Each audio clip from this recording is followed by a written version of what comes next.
questions for you. First off, is there any update on Nick Schmaltz's status? Yeah, he's going to try to hit practice today. He had a stiff neck last night. I talked to the medical guy this morning, so won't know for another couple more hours on, his practice status and things like that. Okay. The other thing, Rick, is more of a big picture question. When you look at this series, how much does your success or inability to beat this team factor into how you view this entire season? Well, I mean, I don't look at it that way. I look at it as an opportunity, whoever you play. And this is an opportunity. We got into the play-in. This is an opportunity for a lot of players, their whole organization. And that's the way I look at it. We're, like I keep telling you guys, we're grateful that we got in. Now let's take advantage of it. That's really what it comes down to. All right. Thanks, Rick. Yeah. Okay, we'll go next to Rick Morton with the Arizona Republic. Go ahead, Rick. Hey, Rick, can you hear me okay? Yeah. I know you've spent a lot of time in practices preparing for Nashville and trying to game plan for things that they do. I'm just curious, now that the series is starting tomorrow, how are you feeling that you have prepared, and what are some last things you're trying to game plan for? Yeah, a couple more. We had some video today, and I think we're done with the video. I think it's the game plan set. It's been set for a while. Now it's about execution, the focus level. Each individual rise into the challenge, another level in you. And, you need, whoever dresses, you need everybody at any certain time. I told the players today, there's going to be some times there's going to be a run of penalties. There's going to be a run of power plays. So some guys are going to have to sit the bench for 4 or 5 minutes. You got to be ready on that sixth shift. That's what we need. Everybody's got to be focused on every shift. And I think some of our older players have been trying to prepare the young guys for that. There's situations that are uncomfortable. There's playoff hockey. There's no flow sometimes, and you got to be ready when there's not a flow. Your number will be called upon, and you have to be able to be there in those situations. And that's really what playoff hockey is.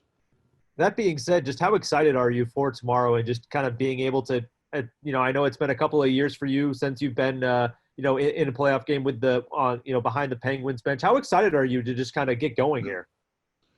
I just think it's for me, it's everything. This is why, sure, the money's great. I tell the players all that sort of stuff. But to me, this is why you play the competition, whether you're a player, obviously as a coach, competition. I thrive on competition. I love it. We're in the heat of the battle. There's nothing better than it. I'm excited about it. Thanks, Rick. Yeah. We'll go next to Stephen Weiner with AP. Go ahead, Stephen. Hey, Rick. I know obviously you never kind of change your game depending on an opposing goaltender, but when one goalie's 5'11" and the other 6'5", does that change at all kind of shooter's approach when you have that big a difference in a height between two goalies? Yeah, there's some things. We had a scouting report on both goalies. Corey Schwab did a great job on both goalies. Obviously, Rennie's an unreal puck handler. Sorrell's not so much. There's no difference than you play teams. Some goalies have better puck handlers than others. But obviously Sorrell's he's been hot down the stretch. They got a 1-2 punch just like us. They're very fortunate to have a 1-2 punch like us. But scouting report, yeah, there's a few differences when you shoot on a goalie. But really, to me, I always feel that the quicker you get the shot off, the better chance you have scoring any goalie. So that's our approach. Okay, we'll go next to Todd Walsh. Go ahead, Todd. Thanks, Coach. You had talked about the need without fans, especially for your team, to have to communicate even more and maybe generate even some of their own motivational. Yeah. What did you see just in that Vegas game? Did that start to develop, do you think? I saw more in the third, obviously, and that's when we started to play better. There's sometimes in your life where as a player, things are uncomfortable with you. So if you're a quiet guy and it's uncomfortable for you to speak out, you got to play the game uncomfortable sometimes. We need some guys to be more vocal, even though you're a quiet guy. That's something that is something I've stated a lot. You have to do things that probably sometimes they're just not comfortably, and that's one of them. And we have to communicate louder. I found just watching other teams in those exhibitions, a lot of teams, I'm not saying every team, but a lot of teams were yelling, and, I'm open or heads up, or, there's instructions out there. I think that's something that when you're on the ice, you have to do. Thanks. Go next to Alex Kinkoff with Coyotes.com. Go ahead, Alex. Hey, Rick. Not so much from an X's and O's standpoint, and in regard to today's practice, the last practice for game one, what type of atmosphere are you looking to create? What are you looking from the guys, whether it be noise, them loose on the ice, or just getting a good sweat? What type of atmosphere are you looking for out there in this last practice? Yeah, it's going to be for us, for the game plan, for me as a coach practice, just from experience, just a quick, nice practice, touching the puck. A lot of guys like getting shots and touches.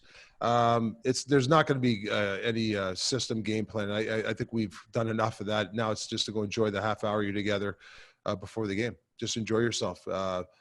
Work on a few things. Like I know as a player, when I played, I used to like taking shots, put myself in different scenarios. Even when I remember during the cup run in Pittsburgh, we'd have those 30-minute practice.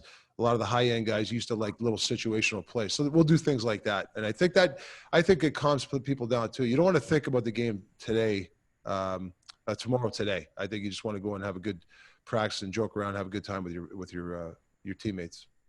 As far as establishing that morning routine, you guys worked on that a lot during training camp, those late morning, early afternoon practices. How do you think the team did in getting out of bed and thinking hockey right away and putting that to the test tomorrow? Yeah, we had scrimmages at that time. We had about 4 of them, and I felt as each scrimmage got better. We addressed it. I didn't. I told you guys I didn't like our first couple of scrimmages, whether it's the early morning or not. I don't buy into that. I think you got to get yourself ready. And I thought the 3rd, 4th scrimmage was a lot better. Last quick one for me, Rick, and I know you're a focus on your team type of guy, but was there anything you saw from Nashville's preseason game? Did you watch anything that stuck out to you? I thought they played a good game. I thought they played a really good hockey game. So they looked like a focused hockey team. They got some veterans there that've been there before. You could tell that they're serious, and we expect that. Thanks, Rick. Going next to Kevin McGran with the Toronto Star. Go ahead, Kevin. Rick, thanks for taking my question. This is more about social justice and some of the things the league is doing. All eyes really from some people on players and what they're going to do with anthems and what causes they're going to support. What do you think your guys are going to do, and how do you think this whole response to social justice issues, how the league is handling? What do you think? I think it's been great. The diversity program they have now. Even before our game, Ryan Reeves gave me a call. Pete, I talked to Pete DeBoer, and he said Ryan to do with the interlock with the both teams. I thought that was great. I usually leave it up to the players when it comes to that, but I'm all in on that stuff. I thought it was terrific. I've watched all the other teams do different things, and I think showing that awareness is terrific. Love it. Thank you. We're going next to who's up? Back to Alex Kinkoff. Go ahead, Alex. Oh, sorry, Rich. I forgot to lower my hand. That's my bad. Thank you. We'll go to Mike Morial with NHL.com. Sorry, Mike. No worries, Rich. Thanks, man.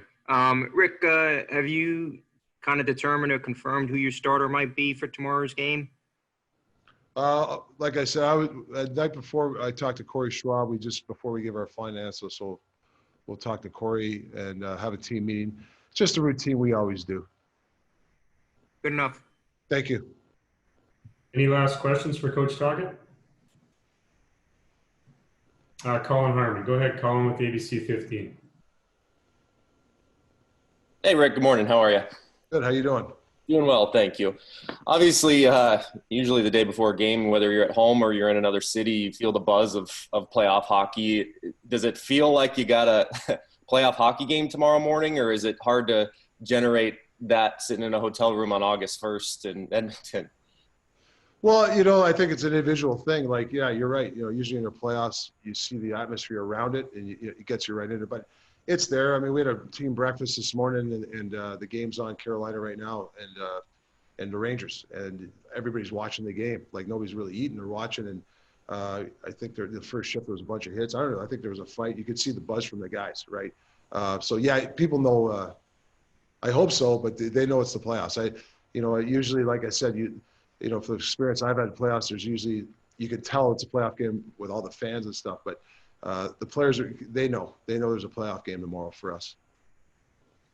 And you brought up the Canes and Rangers and the physicality right out of the gate. I mean, that's something I imagine just to try to generate any kind of energy like you talked about. Is that something that you guys will, come out of the gates trying to do?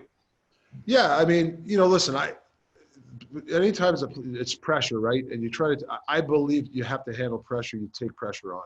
Wherever the pressure is on the ice, you want to get to that pressure. Don't shy away from it.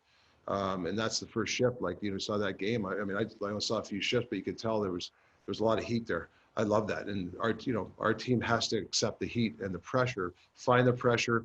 That's the best way to relieve pressure. If you shy away from it, then you're going to be in trouble. So we've been stressing about finding that pressure and relieving it.